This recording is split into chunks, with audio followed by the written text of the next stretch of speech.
Hello everybody, welcome to week 9 of the course. A couple announcements before we get started. First, I have finished grading your midterms, so if you haven't checked yet, your midterm grades are available on Canvas, and they are updated where I've graded your short essay questions. Good job for the most part. I thought you guys did a good job. So the second thing is that quiz 3 is going to be available this week. I will probably post it on Friday. And you guys will have until Friday, Friday morning until midnight on Saturday to complete the quiz. Just like the other quizzes, it will be open book, so you are allowed to use your notes and the lecture notes and things like that. So the videos as well, obviously. So yeah, that's what's going on this week. Want to talk a little bit about last week and some of the topics. So last week we were looking at sort of two different things, right? One was interest groups and the role that interest groups play in American government. And the second was the education level of America's voters, or as Schuetzen puts it, America's ignorant voters. And, the challenges, the apparent challenges of that, which he argues a bit against. So first I'll talk a little bit about the Salisbury article. And Salisbury is talking about the paradox of special interest groups, how the increase of special interest groups in D.C. has actually sort of lessened the power of special interest groups. So a good place to start is, what is an interest group? Well, a special interest group is any sort of group or association that forms around a particular issue, right, or a particular theme. It could be gun rights, right? You think about the NRA, that's a special interest group. It could be retired people, AARP, the American Association of Retired Persons. It could be the environment, the Sierra Club. All these things are interest groups, and it's not limited to just the big ones. I mean, there are many small interest groups out there as well. And interest groups, they're not just to be considered an interest group in politics. It's not just the fact that they formed around this issue, but they're actually trying to take political action on these particular issues. So they're trying to influence public policy in some way. And we'll talk a little bit later about how they actually go about doing that. Typically, interest groups are broken down into 3 different categories. The first are what's known as public interest groups.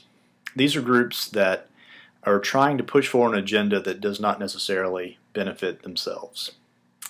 So, Habitat for Humanity may be a good example, right? They're trying to solve the homeless problem by going out and building houses.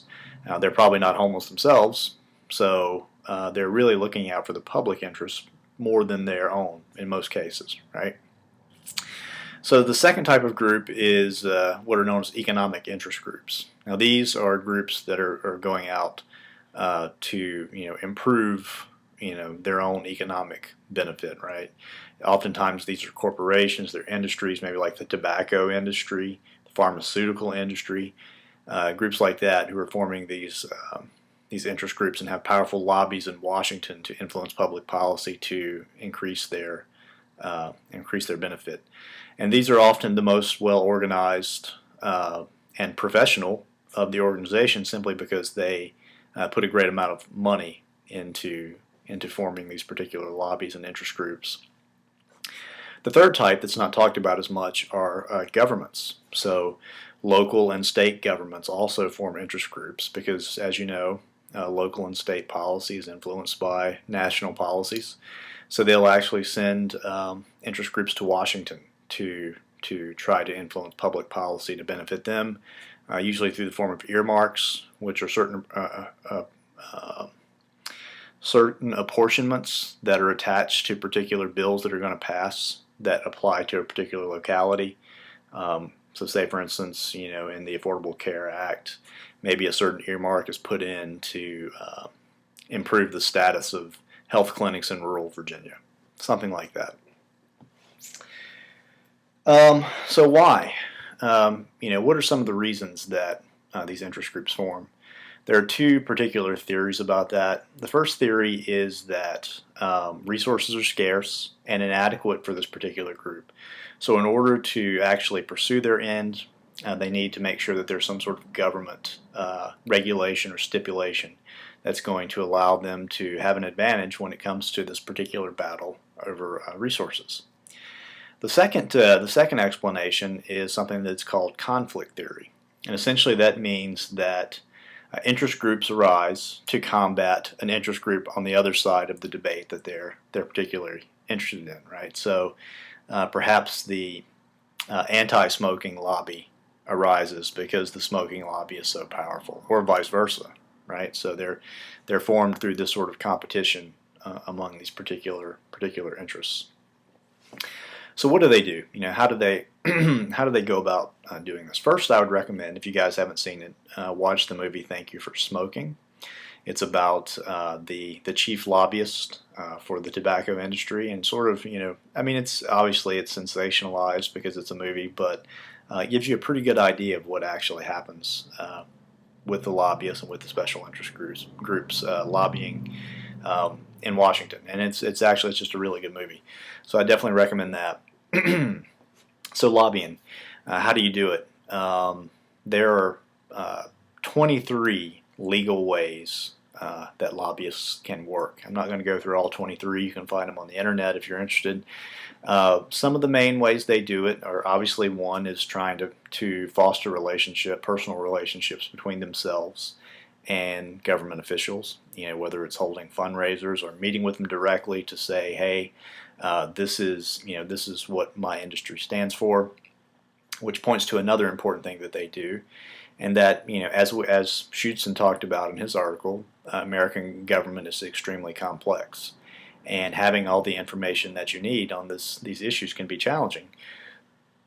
So these lobbyists for these particular groups are obviously experts in their particular field. So oftentimes they'll provide information briefs to congressional staffers that allows Congress people to make decisions.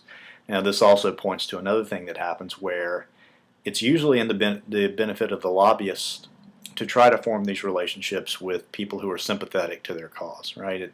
It's not necessarily the case that, it's not that you don't want to reach out to other people, but by forming these alliances with people who are more likely to be in your camp, like say for instance, if you're for the Sierra Club and you're working with the environment, you may want to partner with more democratic, right? Some of the more democratic members of Congress, because they may be more sympathetic to you. So that's one way. Another way they do it is by providing briefs to courts, right? So oftentimes, a lot of the Supreme Court cases that are actually some of the most famous ones, like Brown versus Board of Education, for example, that was seeking to integrate public education. Brown versus Board of Education was actually brought up, on the behalf of Brown, but actually the NAACP was the one who provided almost all the resources to support that case. So interest groups can become directly involved in cases that way. Another way they can do it is providing what's called an amicus brief. It's amicus curiae, which means friend of the court in Latin. So even though they don't directly petition the court, because they're interested in the issue, they'll submit sort of an information brief or some sort of information that they think is relevant to the particular case in that example. So those are some of the ways that lobbyists go about lobbying, I guess you could say, for lack of a better word. Okay, yeah, and then Salisbury, he just makes the argument, look, in the 50s, I think he talked about the American Medical Association, how they wielded an extreme amount of influence over healthcare policy because they were the only player in town. But now there are hundreds of healthcare lobby groups, interest groups in Washington, and that has essentially fragmented the healthcare lobby. So one organization does not have as much influence as they did, and it's even arguable that the healthcare lobby does not have as much influence as it once did because it's very fragmented. They all are coming at it from different angles. So it's actually lessened the influence of the interest groups. Another reason that he gives for that is diffusion of power throughout Congress. Once upon a time, Congress was very the power in Congress was located, strictly with the top officials in the House and in the Senate. But now a lot of that power has been diffused out to different subcommittees and things like that. So it's much harder to sort of form, these relationships that can really, influence one way or another because they are so spread out. So it's more work for the lobbyists.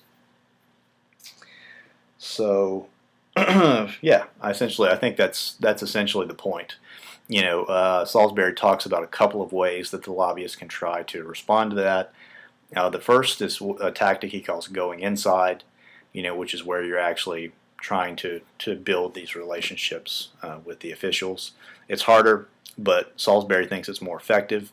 The other option is to go outside and try to sort of influence public opinion. You can start grassroots campaigns where you try to get people to to vote for a particular candidate who supports your position. You start these media campaigns, perhaps in support of one candidate or support of a particular issue. He says that these can work, but they're not as effective as the traditional method of going inside. So that's two kind of ways that they can go at it. Okay, so Schutzen was talking about, the title of his article was America's Ignorant Voters. And he poses this question. First he says that, in comparison to other, Western countries, Western democracies, Americans appear to be quite ignorant about their government as well as what's going on outside the world. So he poses this question: how can it be the case? How can we have what seems to be a relatively well-functioning democratic society when our voters are ignorant? So first, he poses the question: why is it the case that American voters seem to be ignorant? The first thing he says is that the American political system is extremely complex. Just like we were talking about with the interest groups.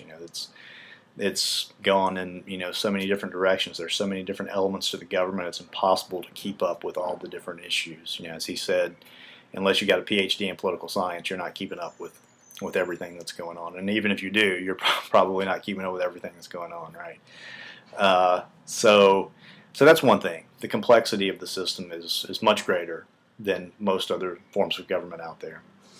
The second thing he mentions is the ideological differences even within the particular parties, right? So in some countries, if you're a member of the Labor Party, pretty strongly what the issues are that your platform supports. It's not so in America, right?